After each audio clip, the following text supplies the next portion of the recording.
Chapter 1. When Silence Speaks. Stay. You don't need to understand anything here. You don't need to agree. You don't need to feel faithful. Nothing in this moment is asking something from you.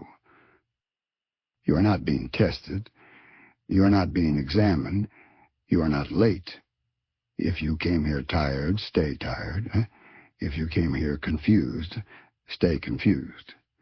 If you came here believing nothing at all, that is not a problem. This is not a place for answers. It is a place for remaining. There are seasons in a life when nothing responds. You speak, and nothing echoes back. You wait, and nothing shifts. You look for signs, and the world feels unchanged. Not broken, not hostile, just still. And the stillness is what unsettles you, because silence feels different from refusal. Refusal gives shape. Silence gives nothing to hold. Silence leaves you alone with your own breathing, with the sound of your thoughts returning to you, with the awareness that no one is interrupting. That is when the questions begin, not loud questions. Not dramatic ones, quiet questions. Questions that don't demand answers, but sit beside you. Was I heard? Did I miss something? Is this waiting, or is this absence? And slowly, without announcing itself, faith changes its posture, not into disbelief and not into rebellion, into something quieter. You stop expecting. You stop asking clearly. You stop knowing how to measure where you are. And the world does not correct you. The sky stays the same. The days continue. People speak about certainty as if it belongs to them. But inside you, something has gone still. This is the moment most people leave. Not physically, internally.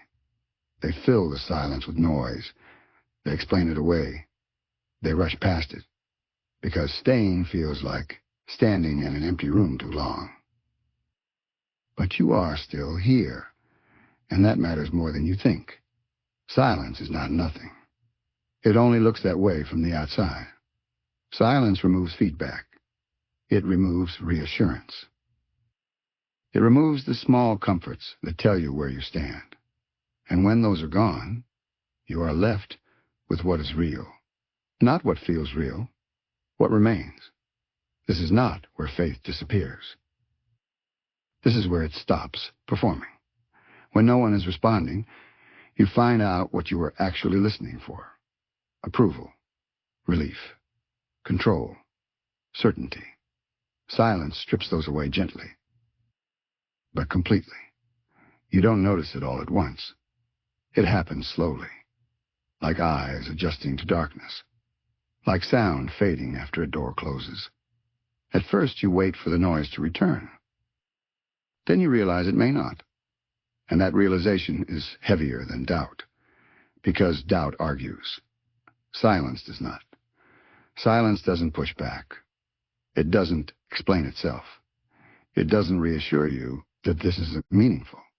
It simply stays, and staying with it is harder than believing. This is where most descriptions of faith fail. They describe belief as strength, as confidence, as clarity. But none of those survive silence. What survives silence is something else. Endurance without reward. Attention without stimulation. Presence without certainty. This is not impressive faith. No one applauds it. It doesn't sound like conviction. It doesn't look like devotion. It looks like remaining, when nothing confirms you should. And if you are here now, listening without knowing why, that is already happening. You are not progressing. You are not improving. You are staying. Silence does not rush you. It does not threaten you. It does not promise anything. It only removes the exits. And in that removal, you begin to notice what is left behind. Your breathing, your weight, your awareness. You notice that you are still here, even without reinforcement. That is not weakness. That is exposure. This is the beginning, not of answers, but of honesty. Silence does not speak loudly. It does not need to. It speaks by what it removes and by what remains. When everything else steps away, stay. Nothing else is required. There is a moment when silence stops feeling temporary. At first, you assume it will pass. Everything does. You tell yourself this is just a pause, a delay, a gap between moments. You keep listening. You adjust your posture inside. You wait more carefully. You become more attentive. And still, nothing answers. This is when the silence changes shape. It is no longer something you are moving through. It becomes something you are inside.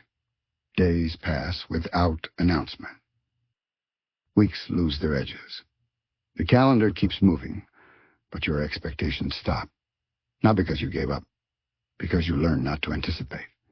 Anticipation becomes exhausting when nothing responds to it. You remember when faith felt conversational, when prayer felt like speaking into a space that echoed back, not always with clarity, not always with results, but with a sense of presence. That sense fades quietly. Not all at once, not dramatically. It fades the way sound fades. When a room empties, you notice it in small ways. You stop checking inwardly after you speak. You stop waiting for reassurance. You stop expecting a shift in feeling. You still go through the motions, but the feedback loop is gone. And this is the part no one prepares you for, because silence doesn't announce itself as silence. It arrives disguised as normal life. You still wake up. You still function. You still speak to people who seem certain. But internally, the space where something used to respond has gone still. And stillness is heavier when it comes without explanation.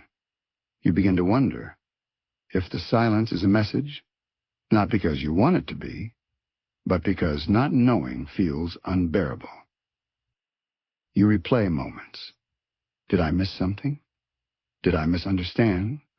Did I move too quickly or too slowly? Silence invites self-examination. Not gently, but thoroughly. And without intending to. You begin to measure yourself, your sincerity, your consistency, your worthiness. Silence does not ask you to do this, but it allows you to, because nothing interrupts the questions. Heaven does not correct you. It does not clarify your assumptions. It does not step in to reassure you. It simply remains quiet. And that quiet is not neutral. It presses against your need for certainty. It exposes how much of your faith was built on response, on signs, on feelings, on confirmation.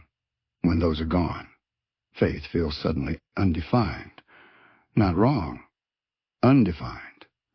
You don't know where you stand anymore. And standing without coordinates is destabilizing. This is why silence feels personal, even when you know better, even when you tell yourself it isn't about you. It feels directed, because it meets you where your expectations used to be. You may try to fill it with explanations, with activity, with noise. But silence has a way of returning. When the noise stops, and when it does, it feels deeper, more settled, less accidental. At some point, you realize you are no longer waiting for it to end. You are learning how to exist within it. This is not peace. Not yet. This is adjustment. Like eyes learning to see in low light. Like ears noticing sounds that were always there, but drowned out before. You begin to notice yourself. Your thoughts slow. Your language changes. Your internal urgency softens. Not because you resolved anything, because silence does not allow rushing. It removes the illusion of control. It makes you honest about what you can and cannot force. Heaven being quiet does not mean nothing is happening, but it does mean nothing is being announced. And living without announcements changes a person. It removes drama. It removes expectation. It leaves you face to face with what remains when certainty is gone. This is not the end of faith. This is where it stops leaning on response. And that shift is uncomfortable, because faith without response feels exposed, unprotected. But it is also undeniably real. You are not held here by reassurance. You are held here by endurance, by staying without reinforcement. And staying, when heaven is quiet, is not passive. It is the most honest position there is. Rejection is sharp, but it is clean. It cuts once. Oh, it leaves a clear edge. Silence does something different. Silence blurs. When you are told no, you know where you stand. You may not like the answer, but you are no longer suspended. Silence keeps you suspended. It refuses to define the moment. It does not close the door. It does not open it either. And living in that space requires more strength than most people realize, because the mind is not built for indefinite waiting. It looks for patterns. It searches for meaning. It tries to resolve tension. Silence gives it nothing to work with. So the mind turns inward. It begins to narrate. Maybe this isn't meant for you. Maybe you misunderstood. Maybe the timing is wrong. Maybe you are wrong. And because nothing interrupts these thoughts, they grow weight. Not dramatic weight. Persistent weight. Silence does not accuse you, but it allows accusation to echo. It doesn't tell you that you failed. It lets you wonder if you did. This is why silence feels crueler than refusal. Refusal ends the conversation. Silence keeps it open. And an open conversation, with no responses, becomes exhausting. You find yourself revisiting the same questions, not because you want to, but because there is nowhere else to place them. You replay moments in your life, looking for turning points. That might explain the quiet. You examine intentions. You dissect decisions. Not obsessively, methodically. Because silence invites analysis, and analysis without clarity slowly erodes confidence. You stop trusting your own sense of direction. You hesitate longer. You second-guess more often. Not because you lost faith, but because you lost feedback. Feedback is how people orient themselves. When it disappears, everything feels provisional, even your own convictions. Silence removes affirmation before it removes belief. And without affirmation, belief feels fragile, not broken. Fragile, like something that could collapse if leaned on too heavily. So you begin to carry it carefully. You speak less about it. You keep it to yourself, not out of shame, but out of uncertainty. You don't know how to describe something.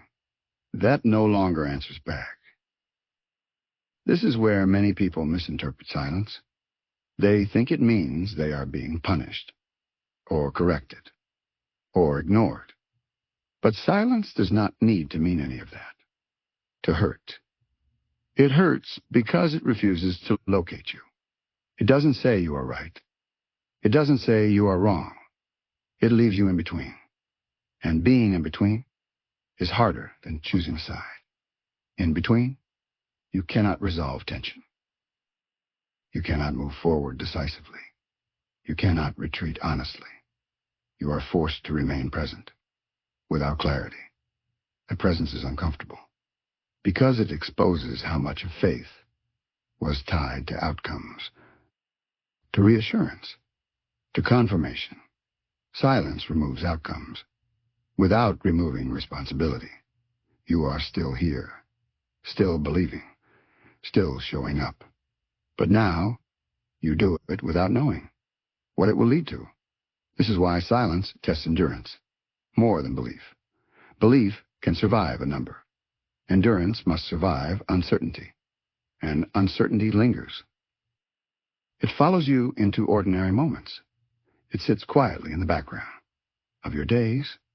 You may laugh, you may work, you may function, but something unresolved travels with you. Not loudly. Silence never needs to announce itself. It waits, and waiting without information reveals how much of your faith was built on resolution. Silence removes resolution. And then you ask a quieter question. Can you remain? Without understanding where this is going. Not for an hour, not for a day, but for as long as it takes. Silence hurts more than no, because no allows you to move on. Silence asks you to stay, and staying without answers changes you. It reshapes how you relate to uncertainty. It teaches you what you reach for when nothing reaches back. This is not punishment. It is exposure. Exposure to what you depend on. When certainty disappears, and what remains, after everything else grows quiet, is not weakness. It is truth. Silence does not take everything at once. It loosens things slowly. At first, it loosens confidence, not belief itself, but the confidence that belief once carried. You still believe. You just don't know how firmly. Certainty begins to fray at the edges, not in dramatic ways, in practical ones. You hesitate before speaking. You pause before acting. You stop using language that sounds absolute. Words like always. Words like never. Words like sure. They feel too heavy now, too final. Silence makes you careful with language, because it has made you careful with claims. You have learned how easily things can go quiet, and once you notice that, you can't unnotice it. You begin to realize how much certainty was borrowed from moments that felt clear, from answers that arrived quickly, from experiences that reinforced your expectations. Silence does not argue with those experiences. It simply removes their authority. And without authority, certainty has nowhere to stand. This is when faith starts to feel unfamiliar. Not false, unfamiliar, like returning to a place that once felt like home, but now feels rearranged. The furniture is still there, but nothing sits where it used to. You don't know where to rest anymore. Silence rearranges the internal landscape. Beliefs that once felt solid become provisional, not because they were wrong, but because they were incomplete. They depended on reinforcement. They depended on clarity, and clarity has left the room. This is where many people panic, because certainty feels like safety. Without it, everything feels exposed. You realize how much certainty protected you from doubt, not by eliminating it, but by overpowering it. Silence removes that power. It does not replace it with doubt. It replaces it with openness. And openness is unsettling, because open things can change. You begin to notice how much of your identity was shaped by knowing what to expect, knowing what to say, knowing how things worked. Silence disrupts that knowing. It leaves you unsure how to present yourself. You no longer sound convincing to yourself. And when you don't convince yourself, you stop trying to convince others. You withdraw, not out of fear, but out of honesty. You don't want to speak from a place that no longer feels solid. This withdrawal can look like loss, but it is not loss. It is restraint. It is integrity emerging, where certainty once stood. Silence has a way of removing what cannot survive without applause, without agreement, without reinforcement. It does not attack belief. It tests its independence. Can this belief exist without certainty? Can it remain without explanation? Can it stay present without being sure of itself? Certainty answers quickly. Silence refuses to hurry. And in that refusal, it exposes how much you relied on being right, not to dominate, but to feel grounded. Without certainty, you feel lighter and unsteady, like standing on unfamiliar ground that hasn't yet taught you how to balance. This is not collapse. This is recalibration. Silence removes excess weight. It strips away beliefs that were carried because they felt secure. What remains feels smaller, but denser, less impressive, more honest. You are not losing faith here. You are losing certainty. And the loss of certainty feels like loss, only because certainty was doing more work than you realized. Silence does not replace certainty with chaos. It replaces it with humility, with the willingness to remain without mastery, without control, without answers that close the door. This is where faith stops being something you possess and starts being something you live inside, not confidently, carefully, attentively. Silence does not ask you to abandon belief. It asks you to loosen your grip on certainty and discover what remains when belief is no longer propped up by assurance. What remains is quieter, but it is also real, and real things do not need to shout. There comes a point when you stop looking for signs, not because you no longer want them, but because you no longer expect them. Expectation, after a while, feel like setting yourself up to be disappointed. So you release it, quietly, without announcement. You don't decide this in a single moment. It happens gradually.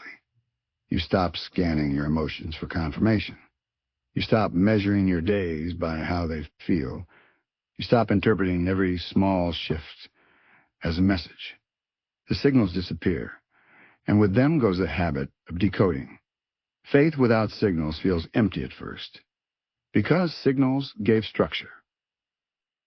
They told you when to feel close, when to feel distant, when to feel encouraged, when to feel concerned.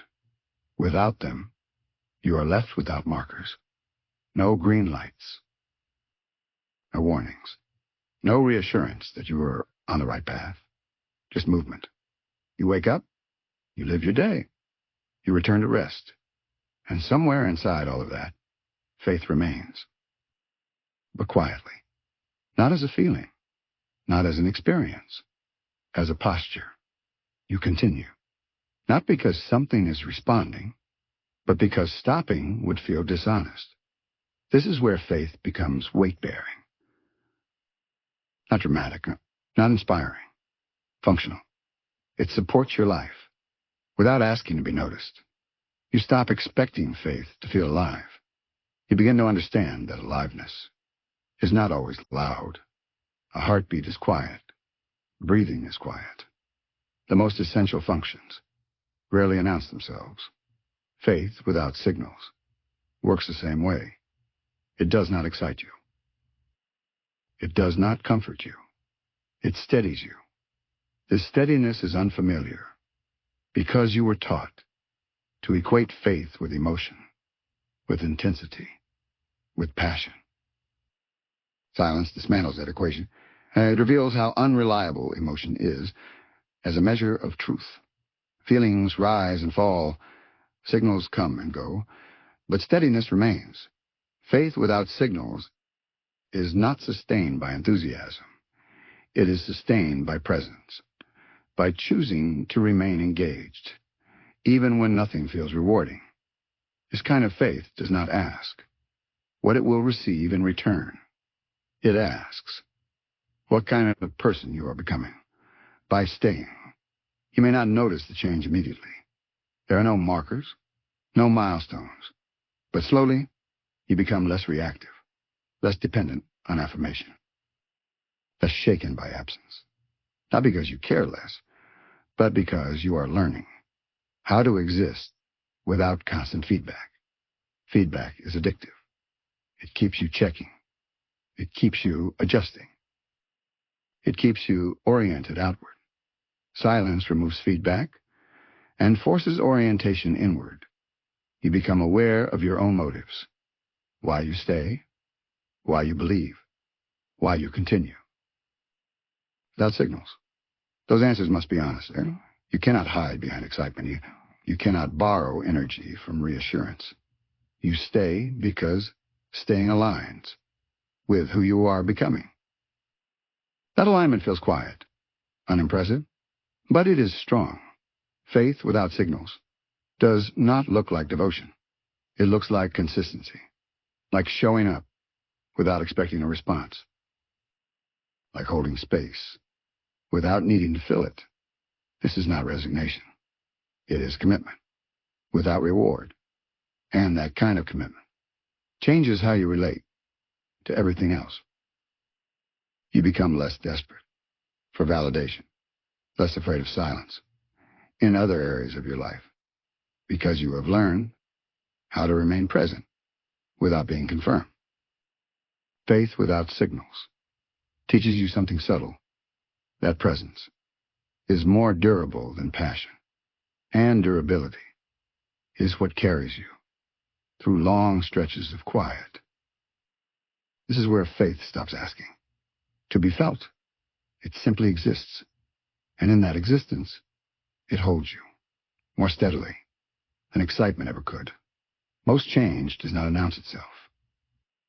It happens beneath awareness, outside measurement, beyond language. Silence creates the conditions for this kind of change.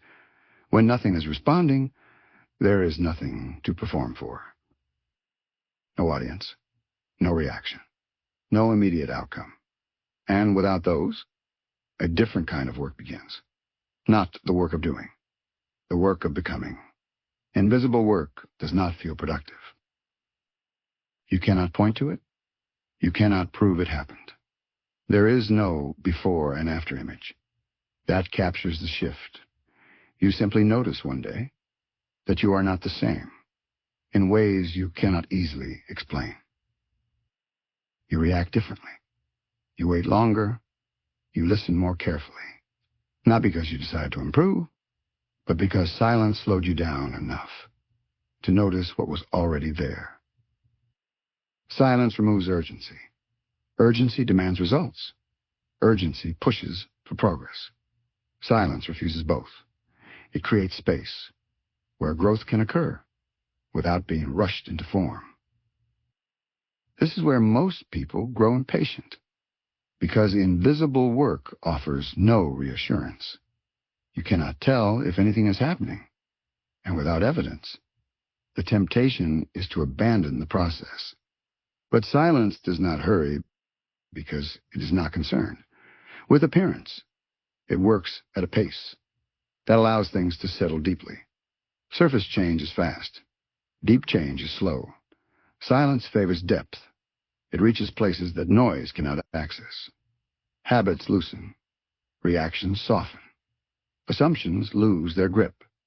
Not dramatically, gradually. You may notice that certain questions no longer trouble you as they once did. Not because they were answered, but because they lost their urgency. You stop demanding clarity where patience is required. You stop forcing meaning where presence is enough. This is invisible work. It does not eliminate struggle. It changes how you carry it. You become less rigid, less defensive, less invested in being certain. Because silence has shown you that certainty is not required for endurance. Invisible work builds capacity. Capacity to hold tension. Capacity to remain unresolved. Capacity to exist without explanation. These capacities do not feel empowering. They feel ordinary. But they allow you to stay where others leave. Silence trains attention. Without constant stimulation, you begin to notice subtleties, small shifts in thought, gentle changes in desire. You become aware of patterns that were always there, but hidden by noise. And awareness changes things. Not quickly, but permanently.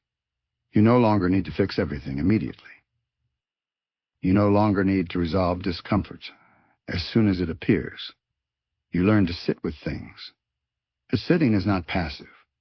It is active restraint, the kind of restraint that prevents you from rushing past yourself.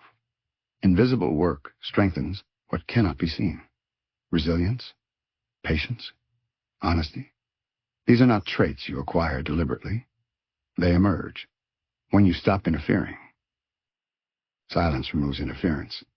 It strips away distractions until only what matters remains. And what remains does not need to be named, to be real. You may wish for visible progress, for proof that the quiet mattered. But silence does not reward you with evidence. It rewards you with stability. One day you realize you are standing in a place that once felt unbearable. And now it feels manageable. Not because it changed, but because you did. That change did not happen in a moment. It happened while you were staying, while nothing was happening. While silence did its work, without asking for recognition. Invisible work does not seek acknowledgement. It does not need validation. Its impact is felt in how you move through the world. Quieter, steadier, less dependent on outcomes. This is not improvement, as culture defines it. It is maturation. And maturation is almost always invisible until it is tested. Silence prepares you for tests you do not yet see, not by strengthening your answers, but by strengthening your capacity to remain. That is the work silence does, when no one is watching. And it is enough. There is a kind of strength that never gets noticed. It does not draw attention. It does not inspire comments. It does not create moments people remember. It simply holds. Silence cultivates the strength, because silence removes witnesses. When nothing is responding, there is no audience to perform for, no affirmation to collect, no recognition to wait on. And without those, something honest emerges. You stop doing things to be seen. You stop believing to be affirmed. You stop enduring to be admired. Not because you decide to be humble, but because there is no reward for pretending. Silence dismantles performative faith. It exposes how often belief was tied to reaction, to approval, to agreement, to visible fruit. When those are gone, you are left with motive. Why do you stay? When no one is watching, why do you continue? When nothing validates you. Why does this still matter? When it gives you nothing back. These questions do not accuse you. They clarify you.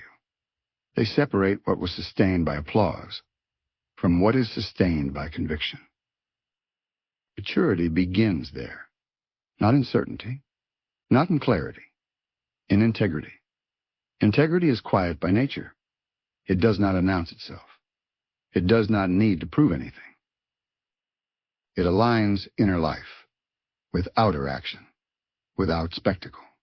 Silence nurtures this alignment.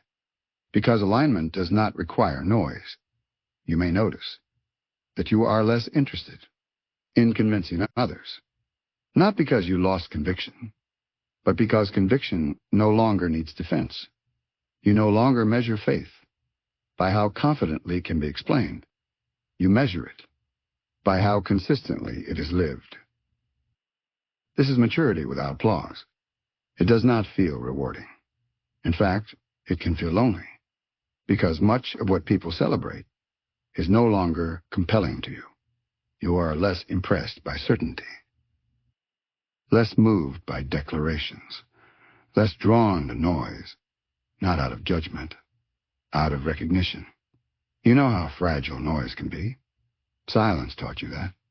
Maturity does not seek the spotlight because it understands how easily light distorts. It prefers steadiness over intensity, consistency over enthusiasm. Faith that matures in silence does not look strong. It looks ordinary. It blends into daily life. It does not announce itself when it shows up, but it shows up anyway, day after day, without reinforcement, without reward. That kind of showing up cannot be faked for long. It requires alignment. Silence makes misalignment uncomfortable. When nothing distracts you, you feel immediately. When something is off, you adjust, not to be seen, but to be true. This is the kind of maturity that develops slowly, without milestones, without markers. You don't realize it is happening until you notice what no longer tempts you. You are less reactive, less defensive, less desperate for certainty. Not because you resolved everything, because you learned how to live with unresolved things without falling apart. Silence taught you how to remain steady without applause. That steadiness does not feel powerful, but it is reliable, and reliability matters. When intensity fades, this is not the maturity that impresses crowds. It is the maturity that carries weight, the kind that holds space, that endures quietly, that remains present when nothing is gained by doing so. Silence does not reward this maturity. It simply allows it to form. And once it forms, it does not need recognition to remain. This is what grows when faith is no longer loud. Not spectacle, not certainty, but a quiet alignment that holds, even when no one notices. You do not leave silence the way you entered it. There is no clear moment of exit. No announcement that something has shifted. Silence does not release you. You simply find that you can move again. Not because answers arrived, but because you no longer require them to take the next step. This is how change becomes visible, not as resolution, but as orientation. You notice it in small ways. You are less hurried, less reactive, less certain, and less anxious about that. You listen longer before responding. You allow moments to remain unresolved without immediately trying to close them. Silence has taught you that not everything needs an ending to be meaningful. You carry this lesson quietly. It does not announce itself. When you speak to others, it does not need to. You are no longer trying to arrive somewhere as quickly as possible. You are more willing to remain where you are. This willingness changes how you relate to uncertainty. Uncertainty no longer feels like failure. It feels like space, a space where you can breathe without having to perform understanding. You no longer mistake clarity for truth. You understand now that clarity can be temporary and truth can be quiet. This understanding does not make you bold. It makes you careful. Careful with claims, careful with promises, careful with expectations. You have seen how easily certainty can dissolve, and because of that, you hold things more gently. You also notice that silence has expanded your capacity. For other people, you are less threatened by their questions, less disturbed by their doubt. You no longer need to correct them. Silence has taught you that growth does not respond well to force. It responds to presence. So you offer presence, not answers, not solutions, just space. You have learned how rare that is. Returning from silence does not mean returning to noise. You still prefer quiet, not because noise is wrong, but because you know how much can be lost in it. You recognize how quickly people rush past their own lives. You recognize it because you used to do the same. Silence slowed you enough to notice yourself.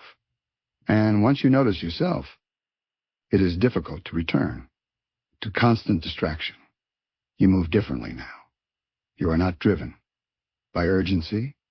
You are guided by steadiness. This does not make you impressive. It makes you grounded. You have not become certain. You have become settled. Settled enough to stand without explanation. Settled enough to continue without reinforcement. Silence did not give you something new. It removed what was unnecessary. And what remains feels simpler, heavier, more honest. You did not leave silence with answers. You're left with posture, a way of standing in the world that does not collapse when things go quiet again. Because they will. Silence is not a season. You outgrow. It is a place you learn how to live within. And now, you know how. Nothing has been resolved. The silence has not explained itself. It has not lifted. It has not turned into certainty. And that is intentional, because this was never meant to give you answers. It was meant to give you somewhere to stand when answers do not come. You are still here. Not because something changed around you, but because something settled within you. Silence did not become comfortable. It became familiar. And familiarity removes fear more deeply than reassurance ever could. You now know something you didn't know before, that you can remain without explanation, that you can stay present without clarity. The faith does not disappear when it goes quiet. It changes form. It becomes less performative, less reactive, less dependent on confirmation. It becomes something you carry, not something you display. This is not the kind of faith that impresses others. It is the kind that steadies you when nothing responds. And that steadiness matters, because silence will return, not as punishment, not as failure, as part of being human. And when it does, it will not feel unfamiliar. You will recognize it, not as absence, but as space. A space where nothing is demanded. A space where nothing needs to be proven. A space where faith is allowed to exist quietly. If this chapter felt heavy, that is because it was meant to be, not to burden you, but to slow you down enough to notice what remains when noise fades. And if you're still listening, still here, still breathing in this quiet moment, that matters. It means something in you recognized itself here. If this chapter stayed with you, if it put words to something you've been carrying silently, you don't have to leave it behind. This is only the beginning. There are more chapters ahead. In this journey, not to rush you forward, but to walk with you through other quiet places of faith. If you want to continue, you're welcome to stay. You can return to this space again. You can move forward when you're ready. You can explore the next chapter in this playlist. And if you want this kind of reflection to keep finding you, you can stay connected here, not out of obligation, not out of habit. Only if this silence felt honest. Nothing else is required. You don't need to respond. You don't need to decide anything now. Just carry what remains. And when you're ready, continue. If this message stayed with you, if it put words to something you've been carrying quietly, like this video, so it can reach someone else who is standing in the same silence, share it with someone who doesn't need advice, only understanding.